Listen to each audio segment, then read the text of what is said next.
17 août 2025, le d'Afrique recevait nos salutations.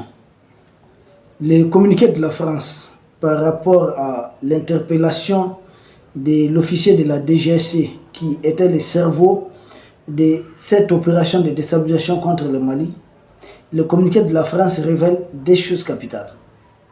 La première chose, c'est d'abord les contradictions. Pas une seule, les contradictions. Pourquoi? Parce qu'au même moment que la France, dans le même communiqué, appelle à un dialogue, à des discussions pour dissiper, selon la France, les malentendus avec le Mali, au même moment, la France envoie ses chiens méchants sur des plateaux de télévision, sur des plateaux, mentir, désinformer, intoxiquer l'opinion, essayer d'inventer un narratif. Souvent même, j'attends des choses souvent avancées, que les officiers interpellés seraient très populaires, c'est pourquoi ça suscite de la jalousie. Je dis que cet argument ne tient pas debout. Parce que les deux officiers sont devenus généraux à la suite d'une nomination de son Excellence le président Assimi Goïta. Premièrement.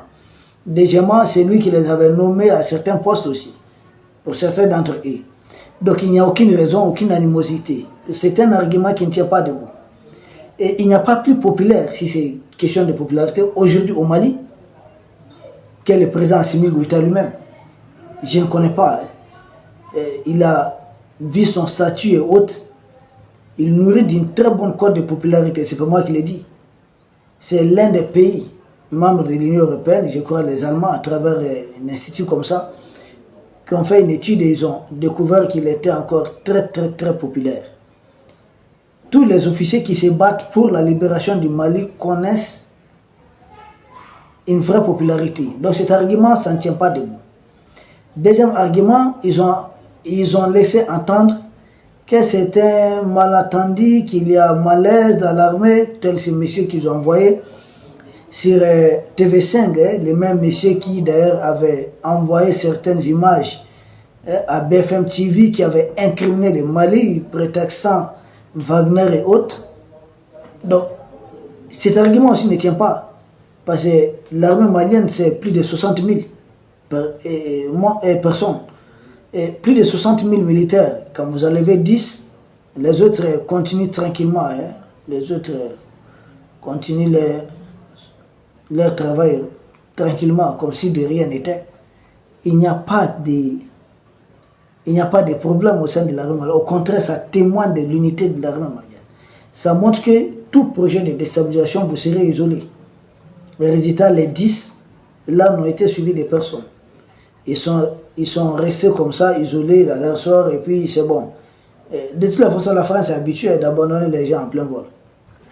Mais c'est un communiqué vraiment plein, avec beaucoup de contradictions, parce qu'on ne peut pas demander des discussions au même moment où on est en train d'attaquer sur un autre front. C'est encore contradictoire parce que dire que le Mali n'a pas de preuves et chercher à discuter encore avec le Mali pour dissiper les malentendus. Les malentendus, là, le contenu, c'est quoi? Qu'il nous donne le contenu des malentendus et puis on va comprendre quelque chose. On va vérifier quelque chose. Il y a un dialogue en cours pour dissiper les malentendus. C'est quoi les malentendus? Essayez de nous dire pourquoi un pseudo-diplomate se retrouve dans nos casernes militaires, se retrouve avec nos officiers.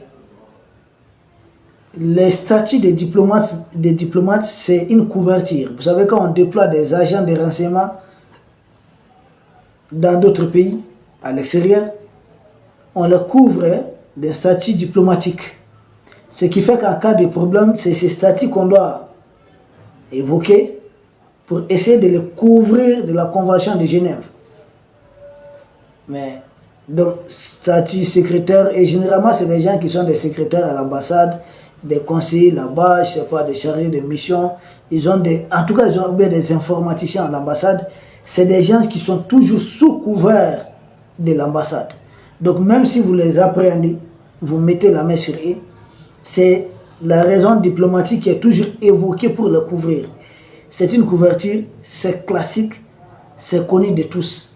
Sauf les quelques Africains qui les suivent et qui ne comprennent pas comment les choses se passent souvent. Ça, c'est au niveau des contradictions. Ah oui, je dois juste ajouter que dans le cadre des renseignements, formation des espions, il y a ce qu'on appelle la légende. La légende, c'est le fait de s'inventer un profil. On peut se dire mécanicien, on peut se dire comme ça, ceci, c'est là. On a toujours une couverture sur soi. Et le monsieur, c'est vraiment mécanicien, un officier de l'armée de l'air, d'accord. Mais il reste un officier de l'armée de l'air, un lieutenant-colonel. Il faut aller écouter d'autres espions, français ou d'autres pays, pour comprendre comment généralement ils procèdent. Donc, le communiqué est rempli de contradictions. Deuxième chose, dans ce communiqué, la France dit que le Mali n'a pas de preuves contre cet officier de la DGC. Bon, ça c'est classique quand même. On comprend aussi. Comment on n'a pas de preuves? Qu'ils aillent aller sur n'importe quelle chaîne YouTube, taper, je ne sais pas, c'est Jean-Christophe Lullier, l'ancien espion de la DGC en poste en Libye de 2009 à 2012, qui a servi, qui a contribué à renverser le pouvoir du Gud Kadhafi. Qu'est-ce qu'il dit? Sa mission, c'était quoi? Comment est-ce qu'il a échoué à recruter Moussa Koussa qui a filé entre les mains des Anglais? C'était de recruter les proches de Kadhafi, les retourner contre le régime du Gud Kadhafi. C'est ce que cet officier aussi est venu faire au Mali. Recruter des proches des autorités en place, essayer de les retourner maintenant contre les institutions de la République. C'est la même chose. C'est ce que leurs espions ont essayé de faire un peu partout. Ils ont tout en recruté. C'est le même système qu'on avait appliqué contre le président Thomas Sankara. Blaise Compaoré, c'était qui? Ce n'était pas un proche du président Thomas Sankara. Ils l'ont recruté, ils l'ont retourné contre le pouvoir du président Thomas Sankara. C'est toujours comme ça. Ils utilisent toujours vos proches et autres. C'est classique, quoi. C'est classique. Ils ne cherchent pas ailleurs. C'est dans votre premier cercle ou dans les seconds cercles. Ils trouvent quelqu'un capable de retourner d'autres. Parce que dès qu'ils mettent la main sur quelqu'un d'important, lui aussi à son tour, il essaie de trouver d'autres. C'est ce qui se passe. Et c'est ce qu'ils ont voulu faire contre le Mali. Jusque-là, c'était avec un peu de succès. Ils sont parvenus à retourner des officiers généraux qui, à leur tour, sans doute faire retourner 4 lieutenants-colonels avec d'autres hommes. C'est classique, quoi. C'est classique, c'est basique. Retourner des agents. Donc, c'est ce qu'ils savent faire. Quand ils disent qu'on n'a pas de preuves. Mais où est-ce qu'il a été arrêté? Ce n'est pas dans l'ambassade. Est-ce que nous sommes allés les chercher dans l'ambassade? Non. Où est-ce qu'il a été arrêté? Mais c'est parce qu'il était en contact avec nos militaires. Là, ce n'est plus le travail du diplomate. Donc, la diplomatie, c'est juste une couverture qu'il a utilisée. Donc, on a suffisamment de preuves. Son lieu d'arrestation même. Si on les tient là, c'est parce que nous avons pu mettre ensemble le maximum de preuves possibles contre le monsieur. Donc, un diplomate qui était en train de faire autre chose, diplomatie là, c'est juste une couverture. Il était en contact avec des officiers, et d'ailleurs, c'est lui-même qui a donné les noms.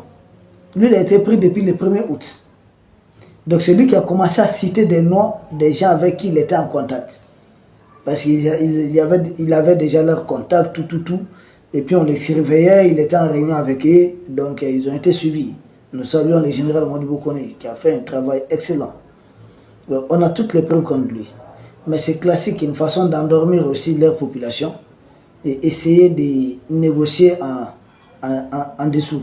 Mais ce que nous retenons surtout, c'est que moi je retiens personnellement, c'est que la France n'a pas de pitié par ces moutons qu'elle envoie sur les plateaux.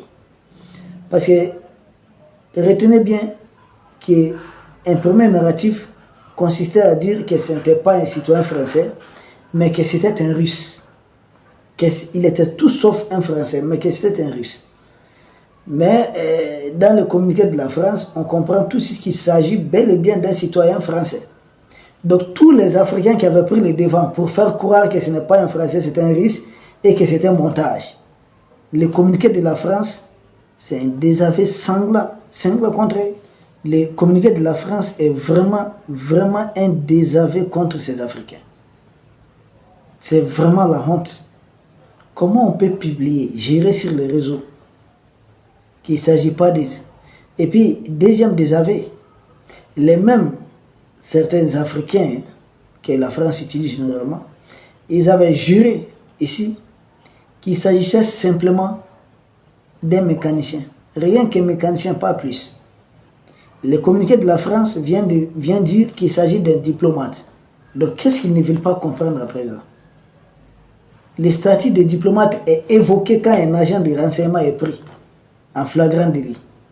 C'est une façon, voilà, d'essayer de douanier, de protéger aussi ses arrières. C'est normal, c'est ce que le service fait. Et même le communiqué des Quai d'Orsay, là, ce sont des agents de la DGSE qui élaborent ça. Mais puisqu'ils ne communiquent pas directement. Et donc, ça se fait à travers une structure tierce. Et donc, des Africains qui avaient menti qu'il s'agissait de montage, qu'il s'agissait des militaires russes au Mali.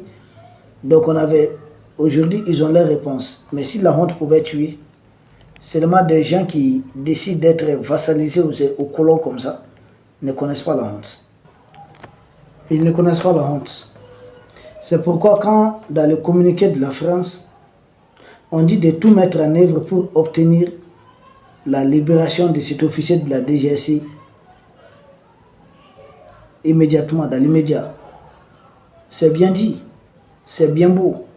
Mais seulement dans les faits, je ne pense pas que ça pourra se passer comme ça. C'est pas comme ça qu'on obtient la libération d'un officier de la DGSI. Nous aussi, nous avons beaucoup de demandes à faire. Parce qu'il y a tellement de gens que la France a fait déplacer à travers un réseau, accueilli là-bas des gens qui ont retourné contre les autorités du Mali et de l'Est, qui ont accès à tous leurs médias là-bas, TV5, France 24, tant. Peut-être on aurait besoin de certains d'entre elles, les personnes. Nous aurons besoin. Oui, nous aurons besoin de certaines d'entre elles, de ces personnes quand même. Et ils vont sans doute contribuer aussi à l'effort de guerre. C'est pas moi, bon, je ne prends pas les devants. Mais je sais que ça, c'est une pierre précieuse qu'on a entre nos mains. Ça pourra servir à beaucoup de choses. C'est un agent de la déstabilisation, c'est un mercenaire. Jusque-là, peut-être, je ne sais pas comment le Mali communique d'une manière, mais il s'agit bel et bien d'un mercenaire qui était en train de vouloir déstabiliser les institutions du Mali.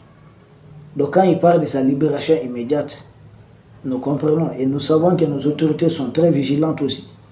Nos autorités savent que par le passé, ils ont tenté des opérations pour libérer les agents de la DGSE comme en Somalie. Souvent que ça a mal fonctionné. Dans certains pays, oui, nous le savons. Mais notre armée n'est pas l'armée somalienne. Et là même, c'était entre les mains des Chebab. Ça n'avait pas fonctionné. Vont-ils oser avoir un tel courage contre les FDS du Mali et de l'AS? Nous avons une profondeur stratégique. Ça serait suicide. Ça serait laisser encore d'autres agents. Ils ne vont pas tâter. Ils peuvent. Toujours, c'est la jeune française. On n'est jamais à l'abri de surprises. Mais ce qui est sûr, le monsieur, c'est une pierre précieuse, c'est une fortune que nous avons ici. C'est un mercenaire. Et le prix des mercenaires, c'est toujours très, très, très élevé. Contribuer vraiment à l'effort de guerre. Nous n'oublions pas les Africains qui ont fui l'Afrique, qui ont décidé de se réfugier là-bas pour combattre l'Afrique. Nous pourrons demander quelque chose. Et je ne pense pas que la France va refuser. Parce que la France ne vise que ses intérêts. Mais eux, ils ne visent pas les intérêts de leur pays. C'est tout simplement la honte. Quand vous voyez un seul officier français venir retourner des officiers généraux et autres dans un pays en guerre, laquelle guerre est même instrumentalisée par la même France qui l'a commencé en Libye. Et il y a une plainte du Mali contre les mêmes États pour soutien aux terroristes au niveau du Conseil de sécurité des Nations Unies. C'est la même France qui utilise ses médias d'influence pour médiatiser les leaders terroristes et les actions des groupes terroristes. S'il y a des officiers qui se laissent encore attirés, qui se laissent, mais attendez, manipuler par des agents de la même France. Souvent, vous posez la question, qu'est-ce que l'Africain veut vraiment dans ce monde? Peuple d'Afrique, voici entre autres ce que nous avons retenu du communiqué de la France. Il y a des contradictions et ils désavouent leurs propres microbes qu'ils avaient envoyés sur le plateau et nous pouvons demander beaucoup de choses en échange. Nous vous remercions et à très bientôt. Merci beaucoup.